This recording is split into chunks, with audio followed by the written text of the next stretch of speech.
तो सबसे पहले तो आप सभी लोग यहाँ पे ध्यान दीजिए कि परीक्षा ऐप पे जीडी और डीबी के लिए ऑनलाइन टेस्ट सीरीज लॉन्च कर दी गई है, जो कि आपके लिए बेस्ट है। तो वीडियो के डिस्क्रिप्शन में आपको लिंक मिल जाएगा, वहाँ से जाकर के आप ये ऑनलाइन टेस्ट सीरीज बाई कर लो। और कूपन कोड में आप रेफरल कोड में जो है स्टैंड अप 50 आप यूज़ कर लेना, आपको टोटल 50% का डिस्काउंट मिल जाएगा। और एक चीज़ आपको मैं और बता दूँ, ये आपके लिए बेस्ट टेस्ट सीरीज है मार्च स्पेशल करके। और लेने से पहले आपको एक डेमो जो है मिल जाएगा ऑनलाइन टेस्ट सीरीज का वहाँ पे, तो उसको लगा करके देख लीजिएगा। यदि आपको क्वेश्चंस अच्छे लगते हैं तो आप इन्हें डेफिनेटली बाई करिएगा। आपको टोटल जो है 15 टेस्ट सीरीज मिल जाएंगे। अगर हफ्ते में 2 भी लगाते हो तो अपना समय समय पे तैयारी करते रहो और फिर इन्हें लगा करके देखते रहो कि कितनी अच्छी तैयारी आपकी जा रही है, ठीक है। और उससे आपका एक चीज़ और हो जाएगा कि टाइम मैनेज कैसे करना है, आपको ये चीज़ हो जाएगा, ठीक है। आपका टाइम मैनेजमेंट सही हो जाएगा। तो रेफरल कोड में आपको क्या यूज़ करना है, स्टैंड अप 50% का डिस्काउंट मिल जाएगा। वैसे इसका कास्ट 299 है।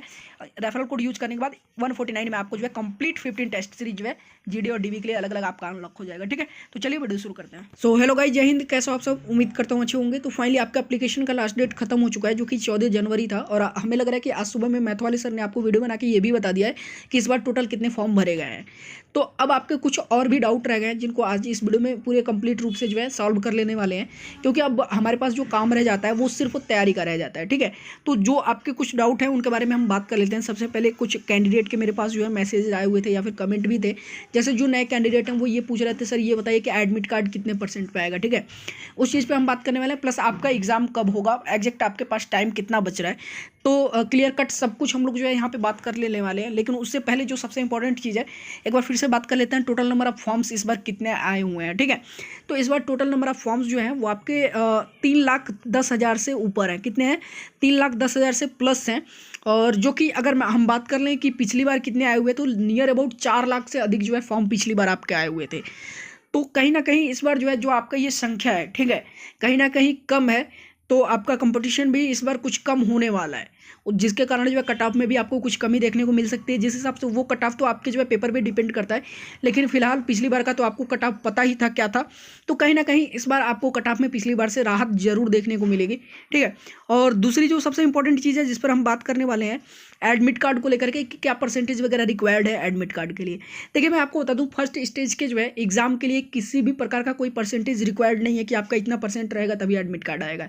यदि आप जो है डीबी में भरे हो, तो यदि आप हाई स्कूल में पास हो तो आपका एडमिट कार्ड 100% आएगा, ठीक है। और यदि आप जीडी के लिए फॉर्म भरे हो, तो यदि आप इंटर और हाई स्कूल में सिर्फ पास हो, ठीक है, तो भी आपका एडमिट कार्ड आएगा। बाकी यांत्रिक के लिए डिप्लोमा वगैरह में अगर पास हो तो भी आपका एडमिट कार्ड 100% कन्फर्म है। सिर्फ पास हो यदि आप जो है आपका एडमिट कार्ड आना है, ठीक है। अब बात कर लेते हैं, एग्जाम में आपका निगेटिव मार्किंग है नहीं, तो थोड़ा सा कंपटीशन इसके लिए बढ़ सकता है। क्योंकि देखो क्या है ना, कि जो नहीं पढ़ने वाले कैंडिडेट होते हैं वो भी तुक्का लगा के आ जाते हैं, तो कुछ क्वेश्चन उनके सही हो जाते हैं, जिसके कारण क्या होता है, कट ऑफ थोड़ा सा हाई हो जाता है, ठीक है। तो ये चीज़ ध्यान में रख करके आपको तैयारी करनी होगी कि किस हिसाब से तैयारी करना है। चूंकि आपके एग्जाम में निगेटिव मार्किंग नहीं है, तो आप चाहो तो अच्छा खासा स्कोर कर सकते हो, ठीक है। तो इतनी चीज़ें कंफर्म हमने कर दी आपके लिए कि पहले स्टेज के लिए, स्टेज 1 के लिए आपका किसी भी प्रकार का कोई भी जो है परसेंटेज रिक्वायर्ड नहीं है एडमिट कार्ड के लिए। लेकिन हाँ, परसेंटेज कब आपका जरूरत पड़ेगा, जैसे मान लो कि आप स्टेज 3 के लिए जब आपका एडमिट कार्ड आएगा मेडिकल वगैरह के लिए, तो उसमें क्या होता है ना कि आपके कट ऑफ जो आपका फाइनल कट ऑफ लगता है उसके अकॉर्डिंग, यदि उसमें क्या होता है कि नंबर आपके पोस्ट जो है वैकेंसी में कम है, नंबर ऑफ पोस्ट जब कम है, कभी कभी क्या ये होता है कि एक पोस्ट पे 2 से 3 कैंडिडेट भिड़ जाते हैं, ठीक है। तब उस दौरान क्या होता है, आपके पहले तो स्टेज 1 के मार्क्स देखे जाते हैं। अगर वो भी नहीं हुआ, ठीक है, अगर वो भी सेम हो गया, आपका स्टेज 1 के मार्क्स अगर आपके सेम हो जाते हैं, तो फिर आपके इंटरमीडिएट या फिर हाई स्कूल के मार्क्स देखे जाते हैं। जिसके अधिक होते हैं उसको प्रायोरिटी पहले दी जाती है, ठीक है। अब यदि सपोज डेट अगर ये हो जाता है कि आपके जो है मार्क्स भी सेम हो जाते हैं हाई स्कूल या फिर इंटर के, ठीक है, तो उसके बाद क्या होता है, आपके डेट ऑफ बर्थ के अकॉर्डिंग क्या होता है, प्रायोरिटी दी जाती है, ठीक है। तो वो सारी चीज़ें जो है बाद में समझने वाली हैं। लेकिन फिलहाल स्टेज 1 के लिए किसी भी प्रकार के जो है परसेंटेज का रिक्वायरमेंट नहीं है। अब बात कर लेते हैं एग्जाम कब होगा, एग्जैक्ट डेट मैं आपको बता रहा हूँ, ठीक है। यहाँ पे आप देख सकते हो लिखा हुआ है स्टेज 1 का जो एग्जाम है वो मिड या फिर एंड ऑफ मार्च 2022, ठीक है। लेकिन मिड में नहीं होगा, ये चीज़ कंफर्म मैं कर देता हूँ, मिड ऑफ मार्च नहीं होगा। नोट कर लीजिएगा, जो आपका एग्जाम है वो कहीं ना कहीं एंड ऑफ मार्च होगा। क्योंकि ध्यान दीजिएगा, क्योंकि इस बार जो है 15 से 18 मार्च के बीच में आपका पड़ा है होली, ठीक है। तो होली के टाइम में तो ये एग्जाम कराएंगे नहीं, क्योंकि कम से कम इनका 3 से 4 दिन इनका एग्जाम चलता है कोस्ट गार्ड का। तो इस बीच में ये 15 से जो है 18 या 20 के बीच में तो ये डालेंगे नहीं अपना एग्जाम। तो कहीं ना कहीं इनका जो एग्जाम है वो 20 मार्च के बाद ही होने वाला है, ठीक है।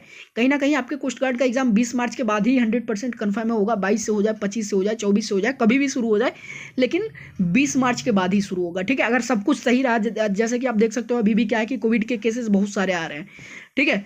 तो इधर आपका मिड ऑफ मार्च में बिल्कुल भी एग्जाम नहीं होगा, मार्च के एंड में ही होगा आपका एग्जाम, ठीक है। इतनी सारी चीज़ें कंफर्म हो गई।